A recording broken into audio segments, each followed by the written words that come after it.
High all government job aspirant সবাইকে improve knowledge YouTube চ্যানেলে স্বাগত।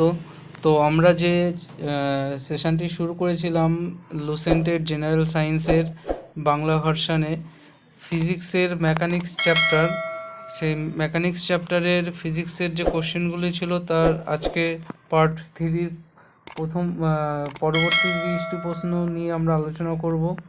তো আজকে আমরা প্রথম যে কোশ্চেনটি আছে সেটি একটু দেখে নেব এবং সঙ্গে আরেকটু বলে রাখি যে আজকে প্রত্যেকটি প্রশ্নের সঙ্গে সঙ্গে কিছু বোনাস কি পয়েন্ট রয়েছে সেগুলো আমরা আজকে দেখে নেব। তো প্রথম যে প্রশ্নটি রয়েছে, একটি লিভারের যে বিন্দুটি স্থির থাকে তাকে কি বলা হয়? প্রথম অপশানটি রয়েছে বল বিন্দু, ভার বিন্দু, আলম্ব এবং ডি নম্বর অপশান রয়েছে কেন্দ্র। তো সঠিক অ্যান্সার হয়ে যাবে আলম্ব। তাহলে একটি লিভারের যে বিন্দুটি স্থির থাকে এবং তার পাশে পুরো লিভারটিকে ঘোরানো যায় তাকে বলা হয় আলম্ব। এইবার আমরা এখানে সংজ্ঞা একটু দেখে নেব যে লিভার কাকে বলে। বলছে লিভার হলো একটি সরল বা বাঁকানো দণ্ড যা একটি নির্দিষ্ট বিন্দু স্থির থাকে এবং ওই বিন্দুকে কেন্দ্র করে দণ্ডটি ওই বিন্দুর চারিদিকে অবাধে ঘুরতে পারে। তাহলে এরকমই হলো একটি সরল বা বাঁকানো যন্ত্র। অ্যাকচুয়ালি লিভার হলো একটি সরল যন্ত্র। তারপরের যে প্রশ্নটি রয়েছে সে প্রশ্নটি আমরা দেখে নেব, রবারের ব্যান্ডে কী ধরনের শক্তি থাকে? রবারের ব্যান্ডে কী ধরনের শক্তি থাকে? সঠিক উত্তর হয়ে যাবে স্থিতিশক্তি। এবার সঙ্গে আমরা আরেকটা জিনিস দেখে নেব যে স্থিতিশক্তি কাকে বলে। সঙ্গে আমরা একটু কি পয়েন্ট দেখে নেব স্থিতিশক্তি কাকে বলে। বলছে যে কোনো বস্তুকে স্বাভাবিক অবস্থান থেকে পারিপার্শ্বিকের তুলনায় কোনো বিশেষ অবস্থানে আনলে, ওর স্বাভাবিক আকৃতির পরিবর্তন ঘটালে ওর মধ্যে কার্য করার যে সামর্থ্য জন্মায় তাকে ওই বস্তুর স্থিতিশক্তি বলে। অর্থাৎ আমরা যদি একটা স্প্রিংকে যদি তার স্বাভাবিক অবস্থা থেকে যদি একটু সংকুচিত করি তাহলে সেই স্প্রিংটা কী হবে, একটা কার্য করার ক্ষমতা থাকবে। সেই রকমই দম দেওয়া ঘড়িতে তোমার স্থিতিশক্তিকে এইভাবে কাজে লাগানো হয়। যাই হোক, পরের যে প্রশ্নটা আছে সেটা আমরা দেখে নেব। পরের প্রশ্নটি রয়েছে যে গাড়ির ব্রেকিং প্যাডে নিচের কোন বৈশিষ্ট্যটি ব্যবহার করা হয়? গাড়ির ব্রেকিং প্যাডে নিচের কোন বৈশিষ্ট্যটি ব্যবহার করা হয়? সঠিক উত্তরে যাবে ঘর্ষণের ধনাত্মক বল ক্রিয়া করে। তাহলে গাড়ির ব্রেকিং প্যাডটা যে ঘর্ষণ বল আছে সে ঘর্ষণের যে ধনাত্মক বল ক্রিয়া করে সেই ধনাত্মক বলকে এখানে ব্যবহার করা হয়েছে, এই নীতিটাকে ব্যবহার করা হয়েছে। পরের যে প্রশ্নটি রয়েছে, কোন কোন গতিশীল বস্তুর গতিশক্তি নির্ভর করে কিসের উপর? কোনো গতিশীল বস্তুর গতিশক্তি নির্ভর করে কিসের উপর? সঠিক উত্তর হয়ে যাবে এখানে অপশান ডি, ভর এবং গতিবেগের ওপর। তাহলে কোনো গতিশীল বস্তুর গতিশক্তি নির্ভর করে কিসের ওপর? বলছে যে ভর এবং গতিবেগের উপর। এবার এখান থেকে আমরা দেখে নিই যে একটু কি পয়েন্ট রয়েছে যে গতিশক্তি কাকে বলে। গতিশক্তি কাকে বলে? বলছে গতিশীল অবস্থায় থাকার জন্য বস্তুর মধ্যে যে কার্য করার সামর্থ্য জন্মে তাকে বলে ওই বস্তুর গতিশক্তি। আচ্ছা, একই সঙ্গে কি রয়েছে? একই সঙ্গে রয়েছে যে গতিশক্তির পরিমাপ। বলছে কোনো বস্তুকে বল প্রয়োগ করে থামাতে গেলে বস্তুটি থেমে যাওয়ার আগের মুহূর্ত পর্যন্ত ওই বলের বিরুদ্ধে যতখানি কার্য করবে তাই হবে বস্তুটির গতিশক্তির পরিমাপ। অর্থাৎ কোনো একটা বস্তুকে বল প্রয়োগ করে আমরা থামানোর চেষ্টা যদি করি তাহলে বস্তুটি ঠিক থেমে যাওয়ার একদম তার গতি শূন্য হয়ে যাওয়ার আগে পর্যন্ত ওই বলের বিরুদ্ধে যতখানি কাজ করবে তাকেই বলা হয় বস্তুর পরিমাপ, অর্থাৎ ওই গতিশক্তির পরিমাপ। যাই হোক, আশা করি বুঝতে পেরেছ। এবার আসি আমরা 65 নম্বর প্রশ্ন। সাধারণ বা স্প্রিং অপেক্ষা সংকুচিত স্প্রিংয়ের বেশি শক্তি সৃষ্টির কারণ কি? বলছে সাধারণ স্প্রিং অপেক্ষা একটি সংকুচিত স্প্রিংয়ের বেশি শক্তি সৃষ্টির কারণ কি? এখন সঠিক উত্তর হয়ে যাবে স্থিতিশক্তি, কারণ সংকুচিত স্প্রিংয়ে স্থিতিশক্তিটা জমা হয়। পরের যে প্রশ্নটি রয়েছে, একটি দোদুল্যমান পেন্ডুলামকে চাঁদে নিয়ে যাওয়া হয় তাহলে এর দোলন সময়ের উপর কী প্রভাব পড়বে? বলছে যদি একটি দোদুল্যমান পেন্ডুলামকে চাঁদে নিয়ে যাওয়া হয় তাহলে এর দোলন সময়ের ওপর কী প্রভাব পড়বে? বলছে এর সময়কাল অর্থাৎ দোলনের সময়কাল বৃদ্ধি পাবে যদি চাঁদে নিয়ে যাওয়া হয়। তারপরের যে প্রশ্নটি রয়েছে, প্রশ্নটি হলো নিচের কোন বিবৃতিটি শক্তির ক্ষেত্রে সঠিক? এবার আমরা দেখে নিই যে কী কী রয়েছে এখানে। বলছে যে শক্তি সৃষ্টি করা যায় এবং ধ্বংস করা যায়। বলছে শক্তিকে সৃষ্টি এবং ধ্বংস দুটোই করা যায়। তারপরে বি নম্বর অপশানে বলছে শক্তি সৃষ্টি করা যায় কিন্তু ধ্বংস করা যায় না। সি নম্বর বলছে শক্তির সৃষ্টি বা ধ্বংস করা যায় না এবং শক্তি সৃষ্টি করা যায় না কিন্তু ধ্বংস করা যায়। আমরা জানি যে শক্তির নিত্যতা সূত্র অনুযায়ী শক্তিকে সৃষ্টি বা ধ্বংস করা যায় না, শক্তি হলো অবিনশ্বর। তাহলে এক্ষেত্রে আমরা শক্তির যে নিত্যতা সূত্র রয়েছে সেটা একটু আমরা দেখে নেব। বলছে যে শক্তির নিত্যতা সূত্র, এগুলো হচ্ছে কি পয়েন্ট, প্রত্যেকটা প্রশ্নের মধ্যেই যতটা সম্ভব পেরেছি এক্সট্রা অনেক ইম্পর্টেন্ট কিছু সঙ্গে যুক্ত করে দেওয়ার। তো আমরা আসি মেন বিষয়ে, যে শক্তির নিত্যতা সূত্র। শক্তি অবিনশ্বর, শক্তির সৃষ্টি বা বিনাশ নেই, শক্তিকে কেবলমাত্র এক রূপ থেকে অন্য রূপে পরিবর্তন করা যায়, বিশ্ব ব্রহ্মাণ্ডে এই শক্তির মোট পরিমাণ ধ্রুবক। আচ্ছা, এখানে আর একটা কী বলেছে যে এটা গেল শক্তির নিত্যতা সূত্র, পরে রয়েছে যান্ত্রিক শক্তির নিত্যতা সূত্র। যান্ত্রিক শক্তির নিত্যতা সূত্রটা কি বলছে, যে কোনো বস্তুর যান্ত্রিক শক্তি সর্বদা স্থির, অর্থাৎ একটা বস্তুর মধ্যে যে যান্ত্রিক শক্তি রয়েছে তার মধ্যে স্থিতিশক্তি এবং গতিশক্তি উভয় যে মোট যোগফল সেটা হচ্ছে যান্ত্রিক শক্তি এবং এটা সর্বদা স্থির রয়েছে। কখনো গতিশক্তি বাড়লে স্থিতিশক্তিটা কমছে, কখনো স্থিতিশক্তি বাড়লে গতিশক্তি তোমার কমে যাচ্ছে, এই হচ্ছে ব্যাপার। যাই হোক, পরের যে প্রশ্নটি রয়েছে আমরা দেখে নিই। প্রত্যেকটি খুব ভালো ভালো প্রশ্ন, আশা করি তোমরা উপকৃত হচ্ছ। আর যদি ভালো লেগে থাকে আমার এই সেশনটি তো অবশ্যই লাইক করো এবং সাবস্ক্রাইব করে দিও চ্যানেলটি। যাই হোক, পরের যে প্রশ্নটি রয়েছে বলছে যে যখন একটি বন্দুক থেকে গুলি ছোড়া হয় তখন গুলিটির স্থিতিশক্তি কিসে পরিণত হয়? বলছে তখন গুলিটির স্থিতিশক্তিটা গতিশক্তিতে রূপান্তরিত হয়। তারপরের যে প্রশ্নটি রয়েছে, যখন একটি গাড়ি সমবৃত্তীয় গতিতে গতিশীল থাকে তখন গাড়িটির ত্বরণ কী হবে? মানে একটা গাড়ি যখন সমবৃত্তীয় ইউনিফর্ম সার্কুলার মোশনে গতিশীল থাকে তখন তার ত্বরণটি কী হয়? বলছে যে তার ত্বরণ হয় অশূন্য ধ্রুবক, অর্থাৎ এর নন জিরো কনস্ট্যান্টে পরিণত হয়, তখন গাড়িটির ত্বরণ অশূন্য ধ্রুবকে পরিণত হয়। এবার আমরা চলে আসি একটু সঙ্গে কি পয়েন্টে। বলছে যে বৃত্তীয় গতি কাকে বলে, একটু আমরা কি পয়েন্ট দেখে নিই। বলছে যে যখন কোনো বস্তুর কোনো বৃত্তাকার পথ বরাবর, যখন কোনো বস্তু কোনো বৃত্তাকার পথ বরাবর গতি সম্পন্ন করে তখন বস্তু কণাটির গতিবেগকে বলা হয় বৃত্তীয় গতি। উদাহরণস্বরূপ বলা যায় যে সূর্য চারিদিকে পৃথিবীর গতি, অর্থাৎ সূর্যের চারিদিকে যে পৃথিবীর পরিক্রমণ গতি বা বার্ষিক গতি সেটা হলো একটা বৃত্তীয় গতির উদাহরণ। আচ্ছা, তারপরের যে প্রশ্নটি রয়েছে প্রশ্নটি আমরা দেখে নিই। যে বলছে নিচের কোন ভৌত রাশির একক সমস্ত পরিমাপক পদ্ধতিতেই এক? তাহলে এখানে সঠিক উত্তর কী হয়ে যাবে? সঠিক উত্তর হয়ে যাবে আপেক্ষিক গুরুত্ব। বলছে নিচের কোন ভৌত রাশির সমস্ত পরিমাপক পদ্ধতিতেই এককটা একই থাকে? বলছে আপেক্ষিক গুরুত্ব, এর কোনো একক নেই, মানে এর একক না থাকার জন্য সমস্ত একক পদ্ধতিতেই এর একক একই হয়ে যায়।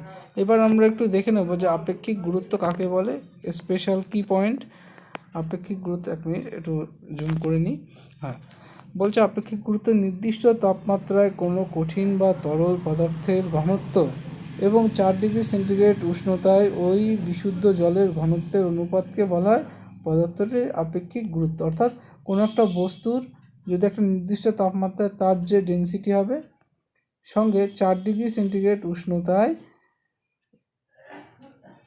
তোমার জলের যে ঘনত্ব তার যে অনুপাত, সেই অনুপাতটাকেই বলা হচ্ছে আপেক্ষিক গুরুত্ব।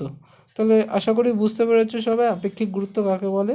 বলছে যে নির্দিষ্ট তাপমাত্রায় কোনো একটা বস্তুর যে ঘনত্ব রয়েছে এবং 4 ডিগ্রি সেন্টিগ্রেড উষ্ণতায় জলের বিশুদ্ধ জলের যে ঘনত্ব তার যে অনুপাত তাকে বলা হয় আপেক্ষিক গুরুত্ব। যাই হোক, তারপরের যে প্রশ্নটি রয়েছে 71 নম্বর প্রশ্নটি হলো যে নিম্নলিখিতের মধ্যে কোনটি স্থিতিশক্তির উদাহরণ নয়। এই জায়গাটা ভালো করে পড়বে, ভুল করবে না। এখানে এরকম অনেক প্রশ্ন কিন্তু আমরা ভুল করে আসি, নয় কথাটা আমরা শেষ অবধি পড়ি না। তো উত্তর কী হবে? এখানে সঠিক উত্তর হয়ে যাবে অপশান সি, প্রবাহমান জল। তাহলে এখানে সঞ্চিত বাদের জলের মধ্যে স্থিতিশক্তি থাকে। একটি সংকুচিত স্প্রিং, সরি এটা স্পোলিং না, এটা হবে স্প্রিং, স্পোলিং না, এটা হবে স্প্রিং। আচ্ছা, তারপরে কি রয়েছে? একটি উত্থিত হাতুড়ি, মানে একটা হাতুড়িকে যদি উপরে তুলে রাখা হয় তাহলে সেটা কাজ করার ক্ষমতা হয়, এর মধ্যে স্থিতিশক্তি সঞ্চিত হয়। কিন্তু এখানে প্রবাহমান জল যেটা, সেটা হচ্ছে একটা গতিশক্তির উদাহরণ। এখানে প্রবাহমান জল যেটা, সেটা গতিশক্তির উদাহরণ। তাহলে এখানে সঠিক উত্তর হয়ে যাবে প্রবাহমান জল হলো স্থিতিশক্তির উদাহরণ নয়। পরের যে প্রশ্নটি রয়েছে, নিচের কোনটির কোনো একক নেই। এখানে সঠিক উত্তর হয়ে যাবে আপেক্ষিক ঘনত্ব বা আপেক্ষিক গুরুত্ব, একই জিনিস। তারপরের যে প্রশ্নটি রয়েছে, একটি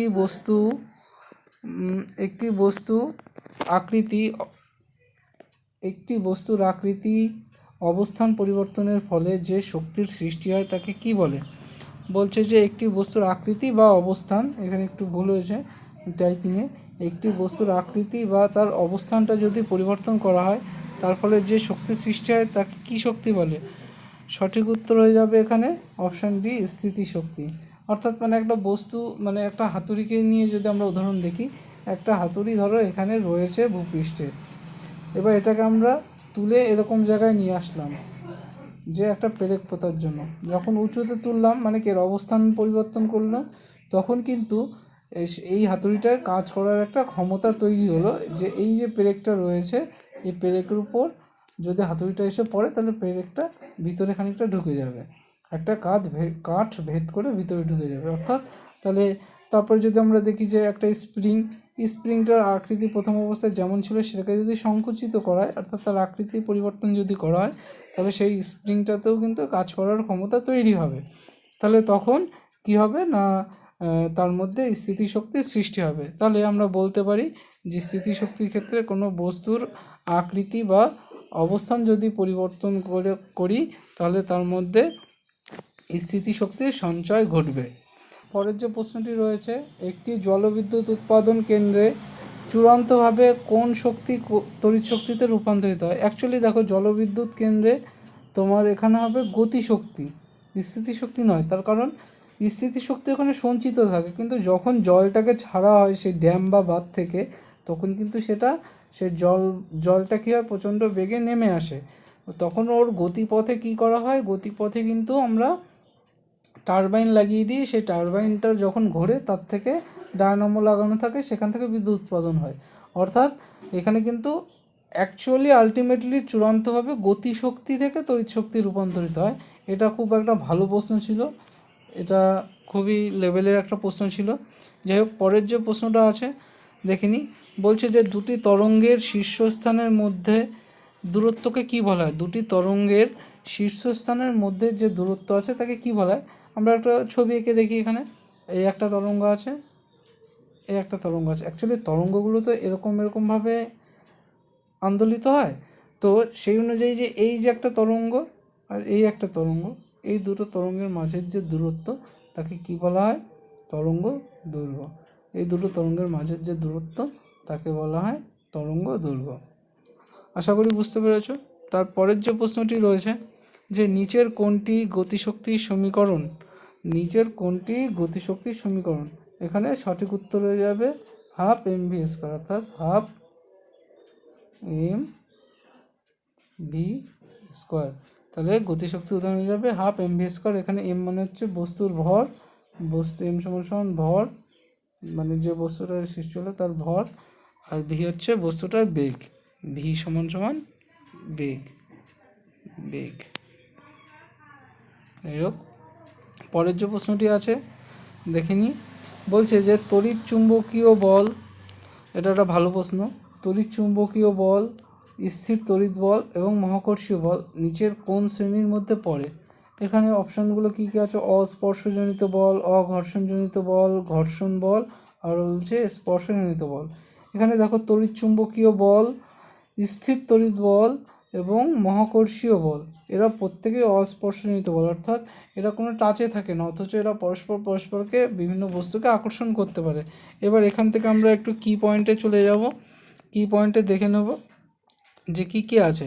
বলছে স্পর্শজনিত বল কাকে বলে। বলছে যে দুটি বস্তুর সংস্পর্শে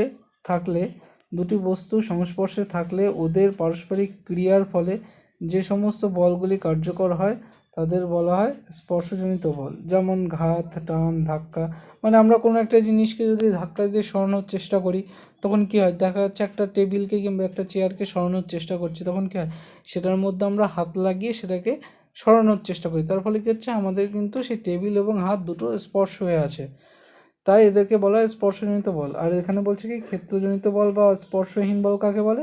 বলছে স্পর্শ ছাড়াই দুটি বস্তুর পারস্পরিক ক্রিয়ার মধ্যে যে সমস্ত ক্রিয়া প্রতিক্রিয়ার বল উৎপন্ন হয় তাদের বলা হয় ক্ষেত্রজনিত বা স্পর্শহীন বল।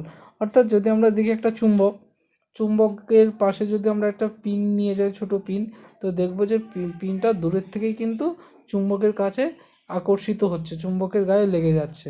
তাহলে এবং মহাকর্ষীয় বলের ক্ষেত্রেও একই জিনিস। তড়িৎ-আকর্ষণ বলের ক্ষেত্রেও যদি দেখি আমরা যে একটা কাচদণ্ডকে মাথার চুলে ঘষে তারপর ছোট ছোট কাগজের টুকরো যদি আমরা রাখি তো সেগুলোকে আকর্ষণ করবে। ওই কাগজের টুকরোগুলো তোমার ইসে যেটা রয়েছে, ছোট ছোট যে কাগজের টুকরোগুলো রয়েছে সেগুলোকে আকর্ষণ করবে। সেটা চুলের ক্ষেত্রে হতে পারে যদি আমরা চিরুনি দিয়ে করি, কিংবা কাচদণ্ডকে যদি আমরা একটা সিল্কের কাপড় দিয়ে ঘষা দিই, তাহলে এক্ষেত্রে স্থির তড়িৎ আকর্ষণের সৃষ্টি হয়।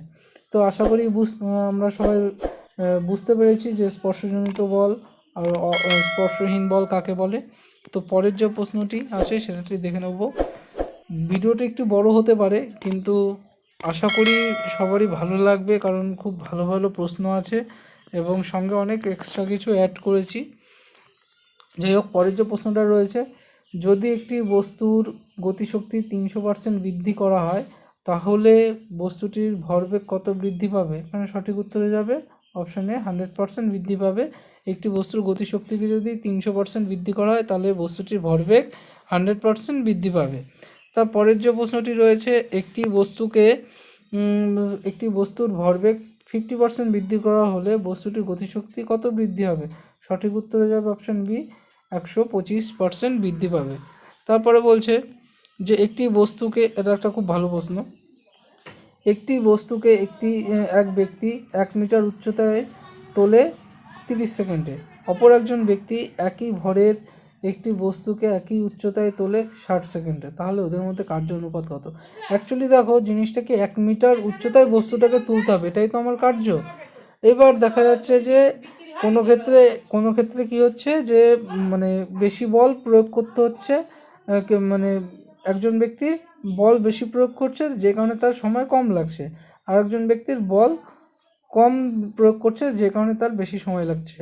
কিন্তু আলটিমেটলি কি হচ্ছে, আমার কার্যটা তো এক, বস্তুটাকে আমার 1 মিটার উচ্চতায় তুলতে হবে। তাহলে কার্যটা আমার যখন এক হয়ে যাচ্ছে তখন তাহলে তাদের কার্যের অনুপাত কী হবে, সমান হবে, 1:1 হবে।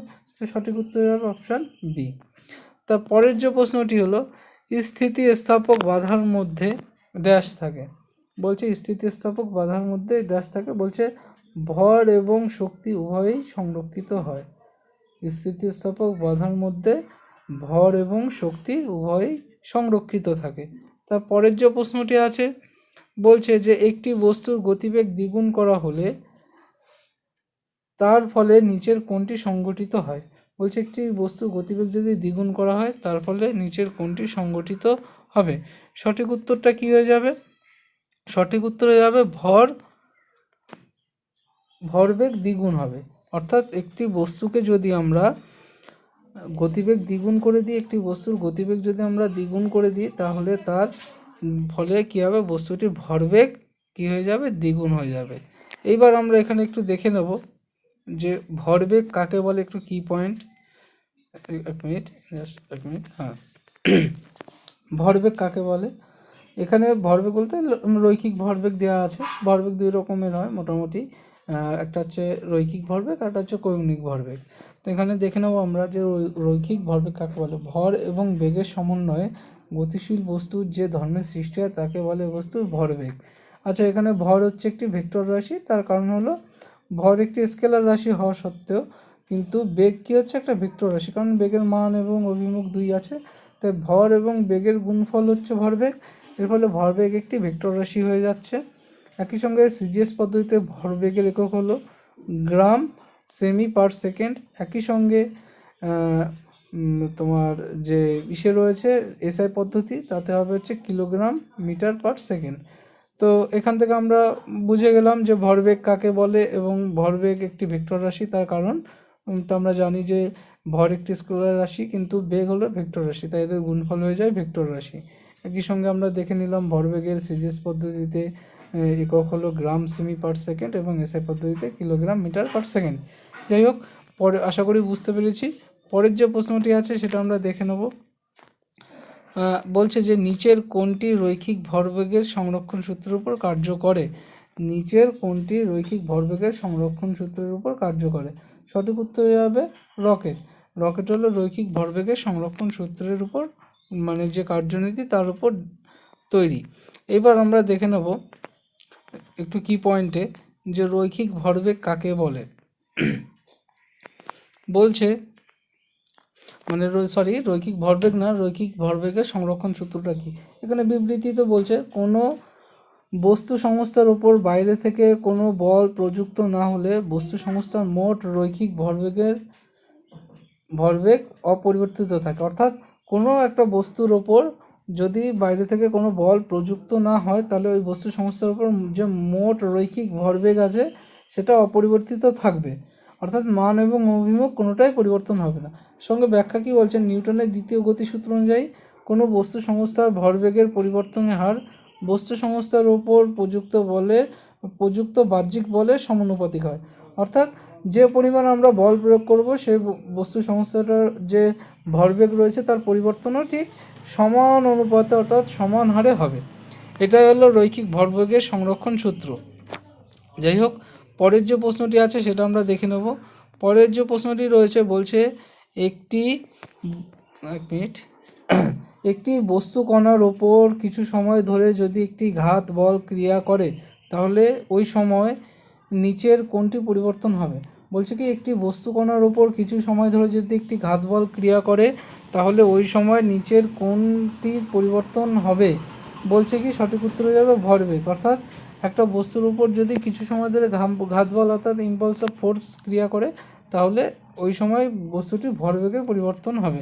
এখানে আমরা দেখে নিই একটু কি পয়েন্টে কী কী আছে। এখানে আছে কি যে ঘাত বল কাকে বলে, এখানে কি আছে ঘাত বল কাকে বলে একটু দেখে নিই। বলছে কোনো বৃহৎ মানের কোনো বল কোনো বস্তুর উপর খুব অল্প সময়ের জন্য প্রযুক্ত ক্রিয়া করলে ওই বলকে বলা হয় ঘাত বল। অর্থাৎ কোনো বৃহৎ মানের বল যদি কোনো বস্তুর উপর খুব অল্প সময়ের জন্য ক্রিয়া করে তাহলে ওই বলকে বলা হয় ঘাত বল। আচ্ছা, একই সঙ্গে আরেকটা জিনিস দেখে নেবো আমরা যে বলের ঘাত, সে বলের ঘাতের তোমার যে একক সিজিএস পদ্ধতিতে হয়ে যাবে ডাইন সেমি, অর্থাৎ ডাইন সেকেন্ড, এবং এসআই পদ্ধতিতে বলের ঘাত হয়ে যাবে নিউটন সেকেন্ড। আচ্ছা, মাত্রা কি হয়ে যাবে? মাত্রা হয়ে যাবে M L T to the পাওয়ার -1 অর্থাৎ টি ইনভার্স 1। আশা করি বুঝতে পেরেছো সবাই। তারপরের যে প্রশ্নটি রয়েছে যে যখন একটি বলকে উল্লম্বভাবে উপরের দিকে ছোড়া হয় তখন নিচের কোন গতিশীল অবস্থায় ধ্রুবক থাকে? নিচের কোন গতিশীল অবস্থায় অর্থাৎ রাশিটি গতিশীল অবস্থায় ধ্রুবক থাকে? যখন একটি বলকে উল্লম্বভাবে উপরের দিকে ছড়া হয় তখন সেই বস্তুটি যখন গতিশীল থাকে সেই অবস্থায় নিচের কোন রাশিটি ধ্রুবক থাকে? এখানে যাবে শক্তিটা, কারণ ওর স্থিতিশক্তি এবং গতিশক্তি উভয় তখন ধ্রুবক থাকে। কারণ যত আস্তে আস্তে উপরের দিকে উঠবে তত ওর গতিশক্তি হ্রাস পাবে কিন্তু ওর স্থিতিশক্তি বৃদ্ধি পাবে। তার ফলে কী হতো, ওর যে মোট যান্ত্রিক শক্তি রয়েছে সেই যান্ত্রিক শক্তিটা তখন কনস্ট্যান্ট থাকে। তারপরের যে প্রশ্নটি রয়েছে রাস্তার মোড়গুলি, এটা একটা খুব ভালো প্রশ্ন। রাস্তার যে মোড়গুলো আছে সে মোড়গুলো তৈরি করার সময় কার্ভ করা হয় কেন? খুব ভালো প্রশ্ন। তার কারণটা হলো যানবাহনগুলির যে টায়ারের ঘর্ষণজনিত ক্ষয় সেটা থেকে বিচ্ছিন্ন করার জন্য। অর্থাৎ একটা মোড় এই যে কার্ভ হলো।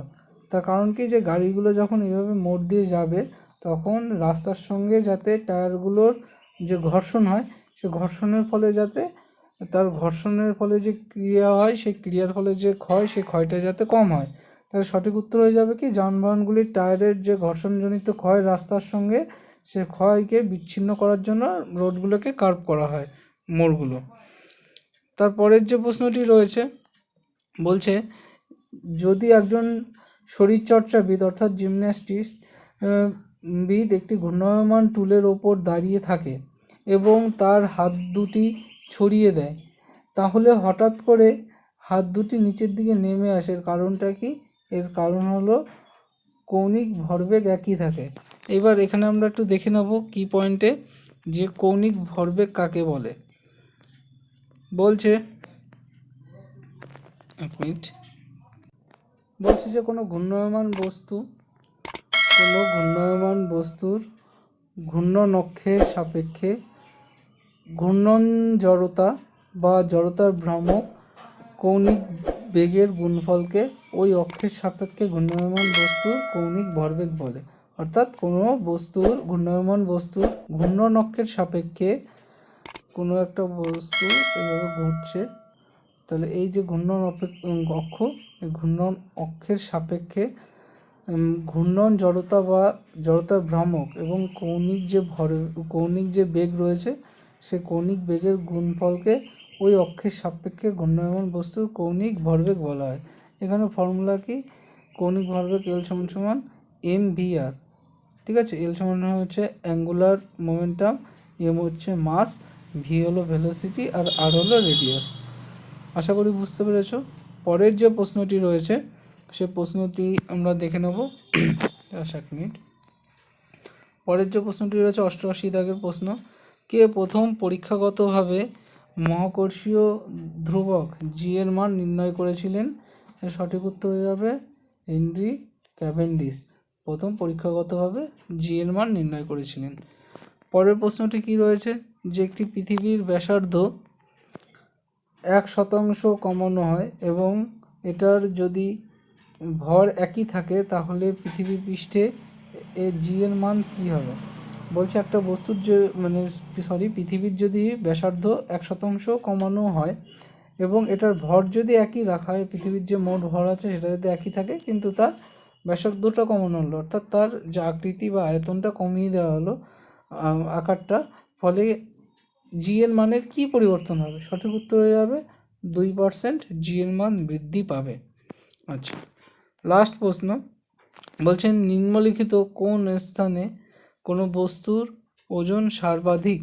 নিম্নলিখিত কোন স্থানে কোনো বস্তুর ওজন সর্বাধিক? সঠিক উত্তর হবে মেরুতে।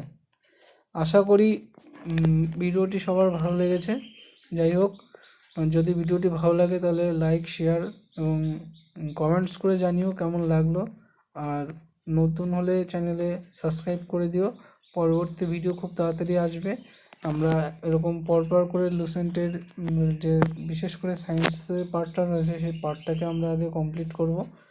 যাই হোক, সবাই ভালো থেকো, দেখা হচ্ছে পরের ভিডিওতে।